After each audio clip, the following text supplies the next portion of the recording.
ఓ అసమర్థుని జీవనయానం. నీ ముఖం నీకు గుర్తుందా? నీ అసలైన ముఖం ఏనాటికైనా కనబడే వీలుందా? బతకడానికి రోజుకో వేషమేసి, పక్కవాడి నాశనం కోసం ఏవేవో ఎత్తులేసి, పరాన్న జీవిలా బతకడం తెలివి అనుకుంటూ, పడేసి, తోసేసి, తన్నేసి, తగలేసి, తొక్కేసి అదే గెలుపనుకుంటూ, అన్నం పెట్టే చేతిని నరికే పిచ్చితనం, కూర్చున్న కొమ్మని కూలదోసే వెర్రితనం, తోటివారి కంచంలో ఉమ్మేసే ఉన్మాదం, తేనె పూసిన కత్తితో కోసేసే క్రూరత్వం, నీ అసలుని నువ్వే చూడలేని వైనం, నీ వైఖరిని అసహించుకునే జనం, ఏం బతుకురా నీది అని నిన్నెరిగిన జీవులు, ఆహా ఏమి వైభోగం నాదని త్రిశంకు స్వర్గాన నువ్వు.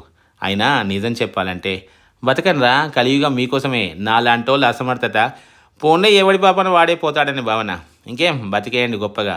మీ అంత సమర్థత లేని మా సమాధుల మీద ఎదగండి ఇంకాస్త ఎత్తుగా. రేపు నాలాంటి ఇంకో సమిత మీ ఇంటికో ఇటుక పేర్చగా. కానీ ఏదో ఒకరోజు నీ గతం నీకు గుర్తొచ్చి నిన్ను నువ్వు చూసుకుంటే నువ్వు ఉండవు.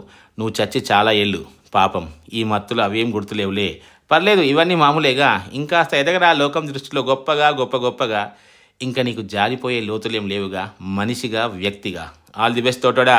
నువ్వు చేసిన గాయం నన్ను నీలా ఎక్కడ మార్చేస్తుందో అన్న భయం ఓవైపు, అలా అయితే నా జీవితానికి నీ బతుక్కి తేడా ఉండదే అన్న జలధరింపు ఇంకోవైపు.